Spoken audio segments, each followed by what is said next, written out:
Hey everybody, hope everybody is doing well. This is Mr. Fairley, and this week, guys, I will be teaching you cellular respiration. Okay, we will take our notes on page 85 and on page 86 in our science notebook.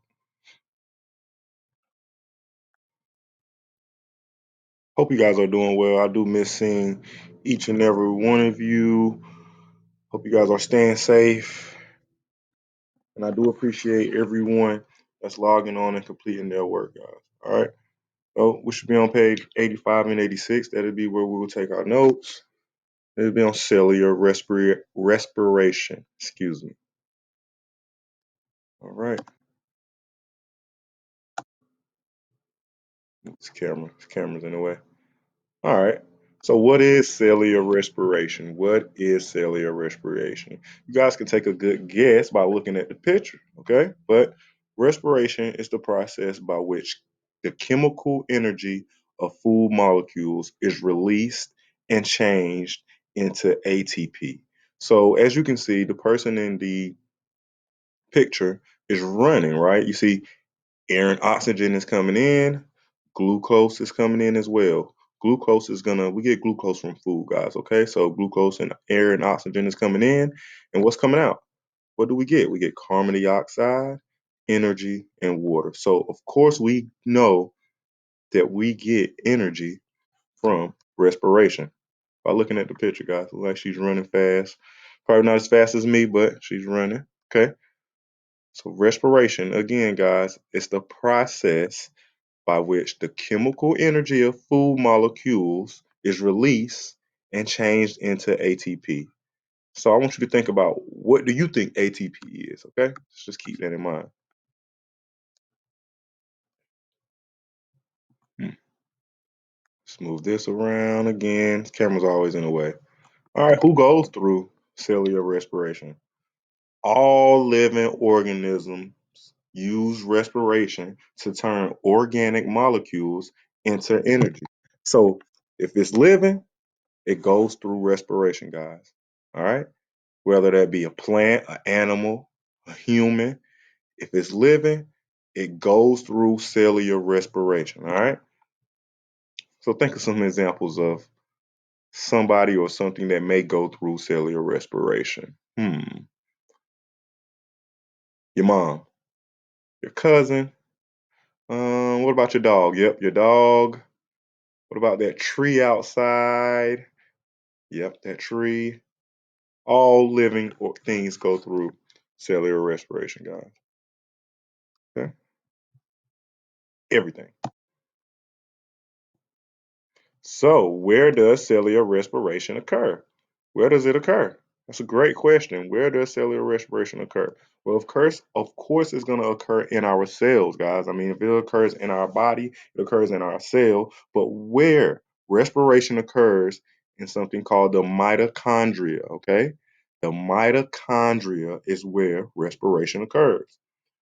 The mitochondria is a rod-shaped organelle with a double membrane which converts the energy stored in glucose into ATP for the cell. Okay, so mitochondria is where respiration goes down. All right, does anybody remember where photosynthesis occurs?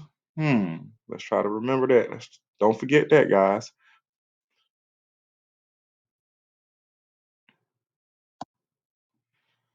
Animals and plants rely on each other. So just like the trees depend on you to get what? Carbon dioxide. We depend on the trees to get what? Oxygen. And we all know we need oxygen to breathe, guys. Okay. So animals, they use sugar from the producers in plants. Think about it. The glucose that are inside the plants, guys. That's what I'm referring to when I say the sugar inside producers in plants.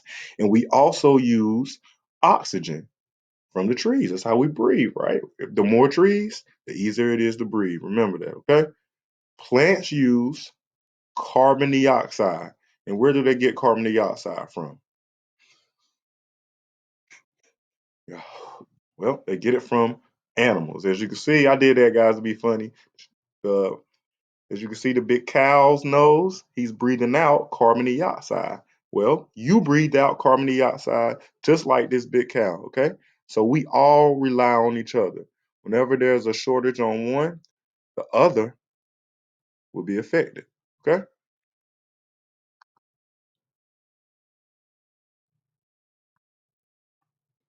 So I just wanted you guys to see this nice little picture, guys, because I'm trying to move the camera out of the way. It's gonna be in the way a little bit. All right. Forests are the lungs of the world, okay?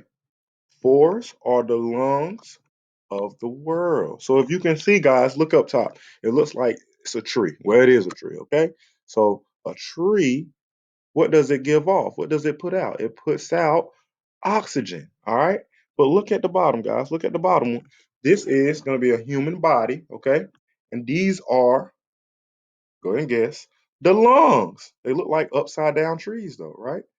The lungs, guys, they work like trees in the forest, but except for inside our body, okay? It's lungs, they take in the oxygen and they give out the carbon dioxide, okay? The opposite of what the trees do, the lungs do the opposite, okay?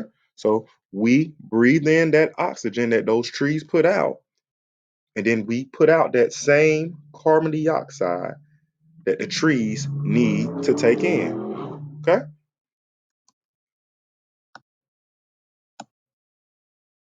Thing will change. There it goes. Okay. Let's move this out the way. Move this down here. Get my big head out the way. All right. How does respiration occur? How does it occur? Well, it's pretty simple, guys. All right. When animals eat food, respiration again. So in order for respiration to occur, you have to what? You have to eat, and you also have to do what? Breathe. What you already do, guys. So breathing and eating start respiration. All right. Animals change the oxygen that we breathe in and the sugars that we get from eating that food into carbon dioxide, as well as water and ATP. Now, that goes back to when I asked you guys at the beginning, what was ATP?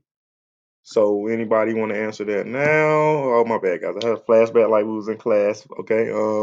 Well, hopefully you guys answer that because ATP is energy. ATP is energy. If I was in class, I probably would start to do a little dance or something with energy, but ATP is energy, guys, okay? They are interchangeable.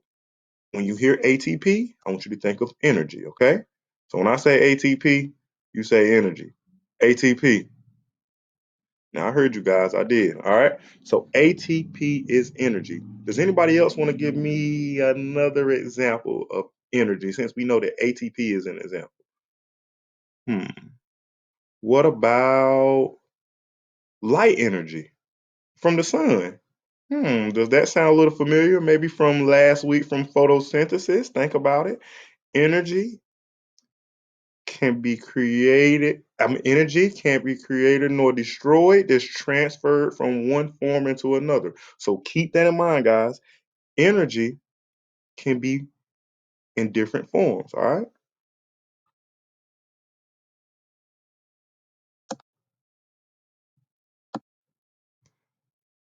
And here, guys, we have the respiration equation. Now, some of you guys probably have already put together this equation already because we know what do we need for respiration?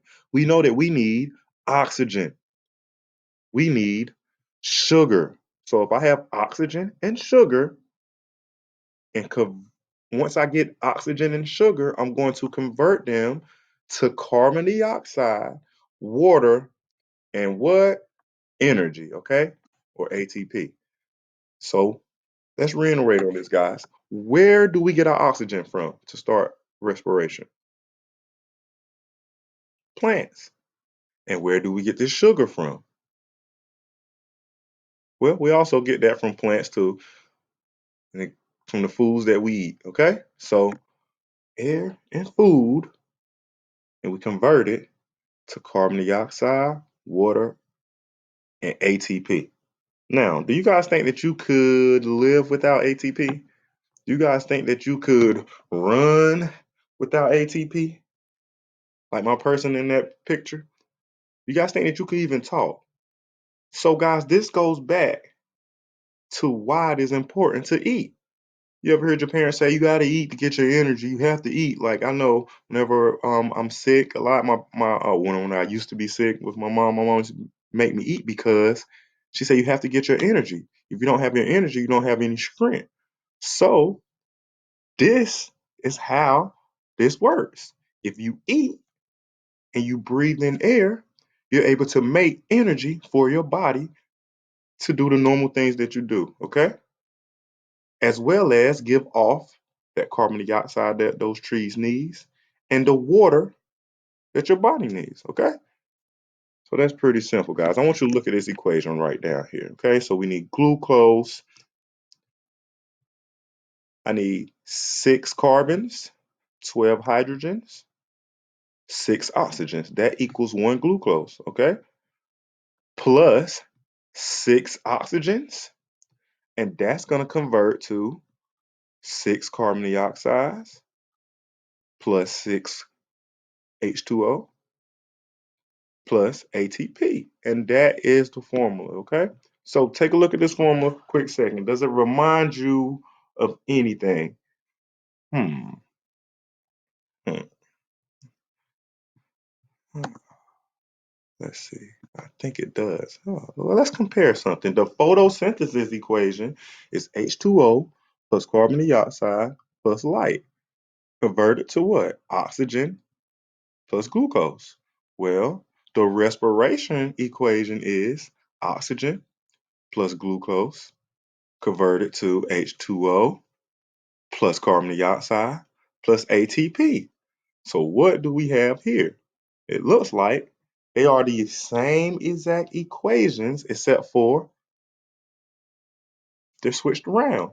Well, I don't necessarily need to say the same exact because that may confuse some of you guys. So they're not the same exact. They're actually the opposite. So take a look. I have H2O right here, H2O at the end, H2O at the beginning of photosynthesis, H2O at the end of respiration.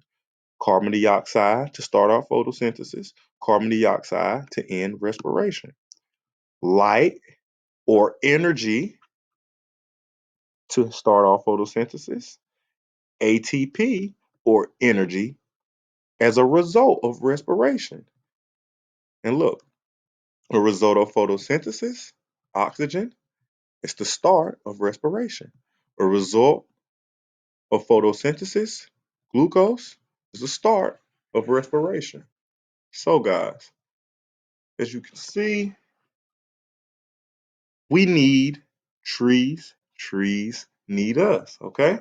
We all help each other by giving out carbon dioxide and oxygen and passing along energy. All right? Hope hope you guys were able to gain an understanding of cellular respiration. It's been my pleasure to teach you guys this week. You guys take care, and I do miss you.